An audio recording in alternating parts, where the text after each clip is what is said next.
प्रिय बच्चों, एमए उत्तरार्ध नवम प्रश्न पत्र निबंध एवं अन्य विधाओं में हम व्यंग विधा का अध्ययन कर रहे हैं। व्यंग विधा के शिरोमणि रचनाकार हरिशंकर परसाई की व्यंग शैली अद्भुत है। वे मानवतावादी व्यंग रचते हैं।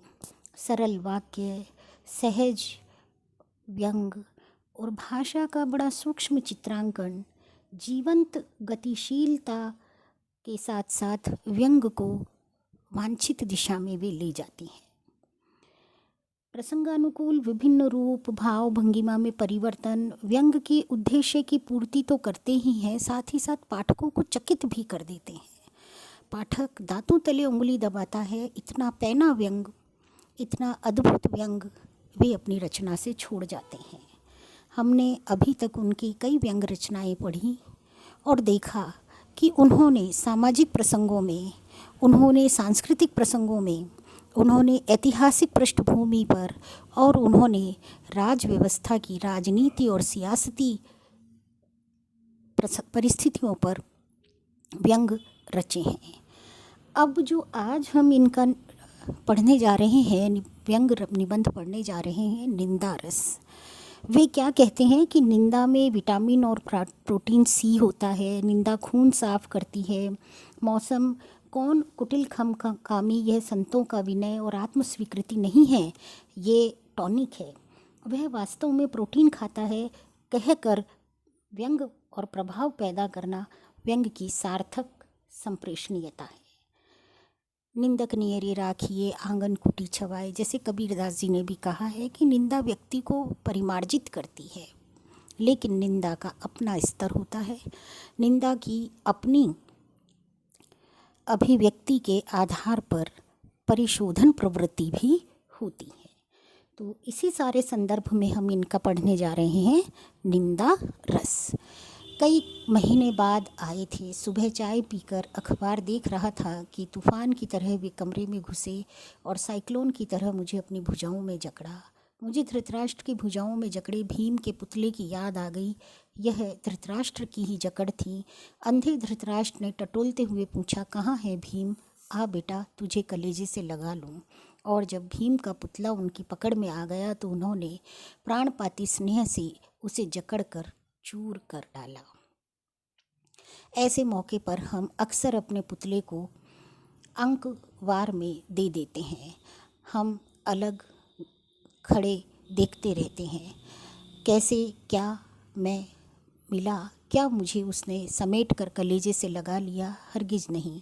मैंने अपना पुतला ही उसे दिया। पुतला इसलिए उसकी भुजाओं में सौंप दिया कि मुझे मालूम था कि मैं धृतराष्ट्र से मिल रहा हूँ।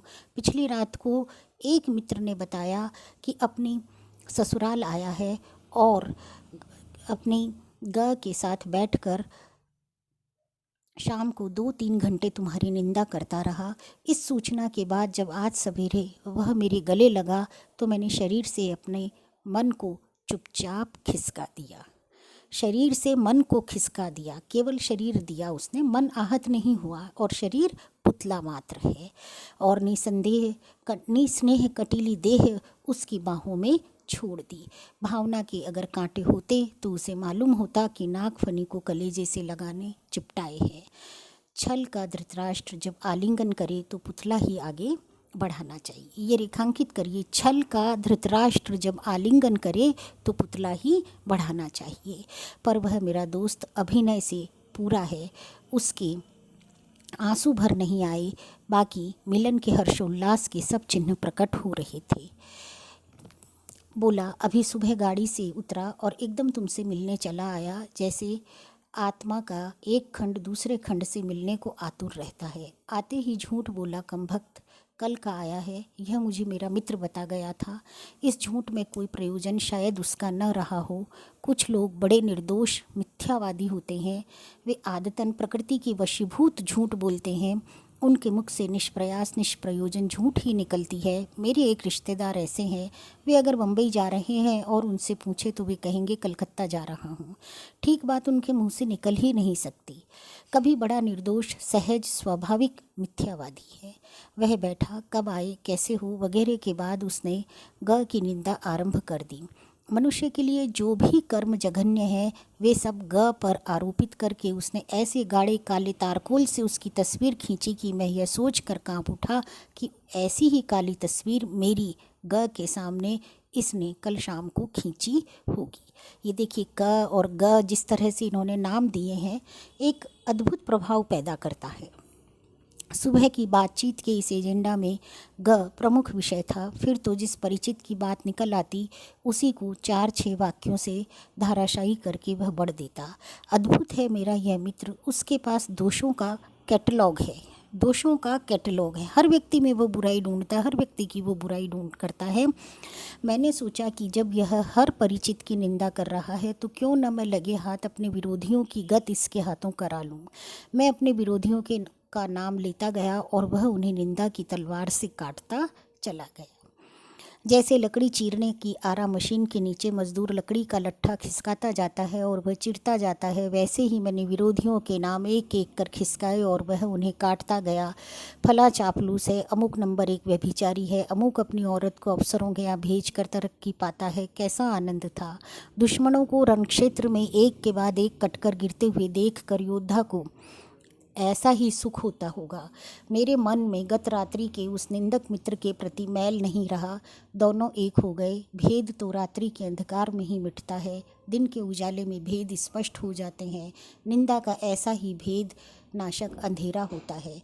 3-4 घंटे बाद जब वह विदा हुआ तो हम लोगों के मन में ऐसी शांति और तुष्टि थी जैसे चर्च से निकलते हुए आमीन धार्मिक ईसाई के मन में होती है। निंदा की ऐसी ही महिमा है। 2-4 निंदकों को एक जगह बैठकर निंदा में निमग्न देखिए और तुलना कीजिए 2-4 ईश्वर भक्तों से जो राम धुन लगा रहे हैं। निंदकों की सी एकाग्रता, परस्पर आत्मीयता, निमग्नता भक्तों में दुर्लभ है। इसलिए संतों ने निंदकों को आंगन कुटी छवाए पास रखने की सलाह दी है। बहुत सुंदर अभिव्यक्ति की है और बहुत तीखा व्यंग है। हरिशंकर परसाई की शैली बहुत ही तीक्ष्ण और प्रासंगिक है, विषयानुकूल है। उन्होंने ये कहा है कि जैसे कोई 4-5 भक्त राम धुन लगाते हैं वैसे ही 3-4 निंदक बैठ करके निंदा कर रहे हैं। कुछ मिशनरी निंदक मैंने देखे हैं, उनका किसी से बैर नहीं, द्वेष नहीं, किसी का बुरा नहीं सोचते, पर 24 घंटे वे निंदा कर्म में बहुत पवित्र भाव से लगे रहते हैं। उनकी नितांत निर्लिप्तता, निष्पादकता इसी से मालूम होती है कि वे प्रसंग आने पर अपनी बाप की पगड़ी भी उसी आनंद से उछालते हैं जिस आनंद से अन्य लोग दुश्मन की। इसलिए निंदा इनके लिए टॉनिक होती है। हमारी एक पड़ोसिन वृद्धा बीमार पड़ी थी। हमसे पानी मांग कर पीती थी, उठा नहीं जाता था। सहसा किसी ने आकर कहा कि पड़ोसी डॉक्टर साहब की लड़की किसी के साथ भाग गई। बस चाबी एकदम उठी और कांपते कांपते 2-4 पड़ोसिनों की को यह शुभ संवाद अपने व्यक्तिगत कमेंट के साथ सुनाई। उस दिन से उनकी हालत सुधरने लगी। ट्रेड यूनियन के इस जमाने में निंदकों के संघ बन गए हैं। संघ के सदस्य जहाँ तहाँ से खबरें लाते हैं और अपने संघ के प्रधान को सौंपते हैं। यह कच्चा माल हुआ। अब प्रधान उसका पक्का माल बनाएगा और सब सदस्यों को बहुजन हिताय मुफ्त बांटने के लिए दे देगा। उत्पादन की इस प्रक्रिया को यूँ समझा सकते हैं कि एक सदस्य ने कहा कि और नरेंद्र ने चुपचाप शादी कर ली। यह कच्चा माल हुआ। अब निंदा कुछ लोगों की पूंजी होती है। बड़ा लंबा चौड़ा व्यापार फैलाते हैं इस पूंजी से। कई लोगों की रिस्पेक्टेबिलिटी ही दूसरों की कनक कथाओं के पारायण पर आधारित होती है।